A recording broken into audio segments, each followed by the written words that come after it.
സ്വാതി ക്രിയേഷൻസിലേക്ക് വീണ്ടും സ്വാഗതം. അപ്പോൾ ഇന്നൊരു വെണ്ടയ്ക്ക പച്ചടിയാണ് ഉണ്ടാക്കുന്നത്. സൂപ്പർ ടേസ്റ്റുള്ളൊരു പച്ചടി. അപ്പോൾ അതിനായിട്ട് ഞാനൊരു 5 വെണ്ടയ്ക്ക ഇവിടെ എടുത്ത് വെച്ചിട്ടുണ്ട്. അപ്പോൾ അതൊന്ന് അരിഞ്ഞെടുക്കാം. നല്ല ഇളയ വെണ്ടയ്ക്ക തന്നെയാണ്. അതൊന്ന് അരിഞ്ഞ് വയ്ക്കാം. പിന്നെ ഞാൻ അതിലേക്ക് ആവശ്യമുള്ള നാളികേരം, ഒരു അരമുറി നാളികേരം എടുത്തിട്ടുണ്ട്. കുറച്ച് ജീരകം, 3 പച്ചമുളക്. ഇത് നന്നായിട്ടൊന്ന് അരച്ച് വയ്ക്കാം. അപ്പോൾ വെണ്ടയ്ക്ക അരിഞ്ഞ് വെച്ചിട്ടുണ്ട്. കൂടെ ഒരു ചെറിയ കഷ്ണം ഇഞ്ചിയും കൂടി അരിഞ്ഞ് വെച്ചിട്ടുണ്ട്.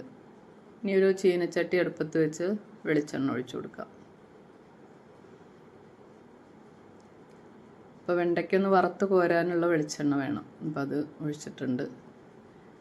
ഇനി അത് നന്നായി ചൂടായി കഴിഞ്ഞിട്ട് വെണ്ടയ്ക്ക അരിഞ്ഞ് വെച്ച് വെണ്ടയ്ക്ക ഇട്ട് കൊടുക്കാം.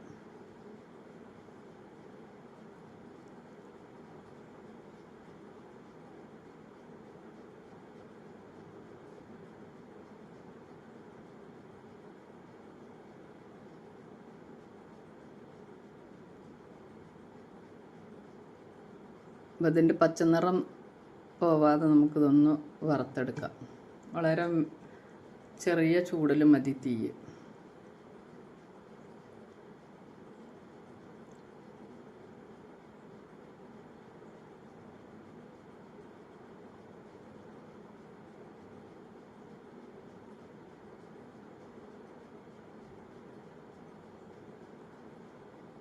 അപ്പോൾ വീഡിയോ സബ്സ്ക്രൈബ് ചെയ്യാതെ കാണുന്ന കൂട്ടുകാരാണെങ്കിൽ ഒന്ന് സബ്സ്ക്രൈബ് ചെയ്ത് കമൻറ്റ് ചെയ്ത് ലൈക്ക് ചെയ്യാൻ മറക്കരുതേ.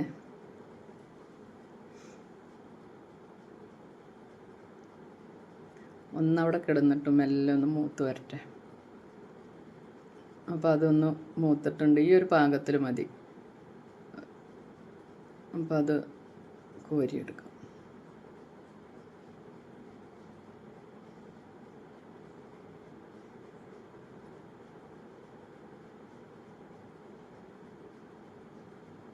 ഇതൊന്ന് കുറച്ച് വെളിച്ചെണ്ണ ഒഴിവാക്കാം.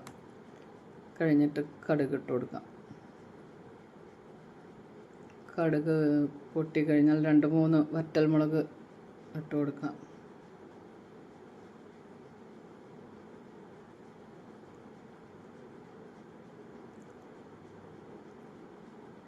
കൂടെ അരിഞ്ഞു വെച്ച ഇഞ്ചി കൂടി ചേർത്ത് കൊടുക്കാം.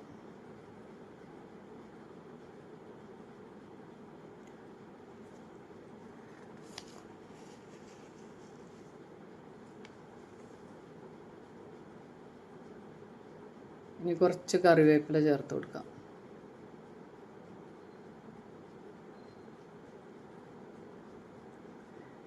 ഇനി അരച്ച് വെച്ച നാളികേരം കൂടി ചേർത്ത് കൊടുക്കാം. നാളികേരവും പച്ചമുളകും ജീരകവും കൂടിയിട്ട് അരച്ചതാണ്. അത് ചേർത്ത് കൊടുക്കാം.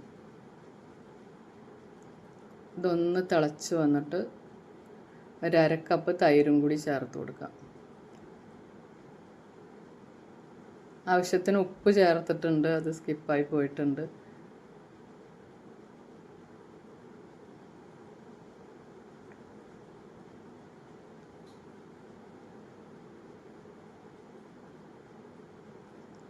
ഇത്തിരി വെള്ളം കൂടി ചേർത്ത് കൊടുക്കാം.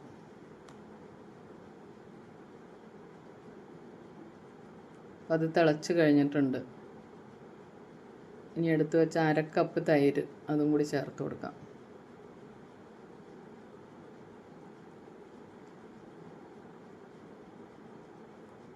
ഇനി ഇത് തിളയ്ക്കേണ്ട ആവശ്യമില്ല. തൈര് ഒഴിച്ചാൽ പിന്നെ അത് തിളയ്ക്കേണ്ട ആവശ്യമില്ല. ഇനി ഇത് ഇറക്കി വയ്ക്കാം. ഒരു പാത്രത്തിലേക്ക് പകർന്ന് വയ്ക്കുന്നുണ്ട്. ഇനി വറുത്ത് വെച്ച വെണ്ടയ്ക്കും കൂടി ചേർത്ത് കൊടുക്കാം.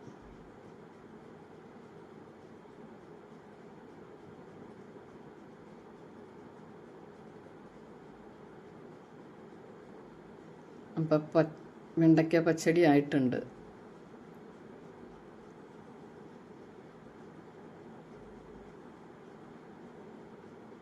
Thank you.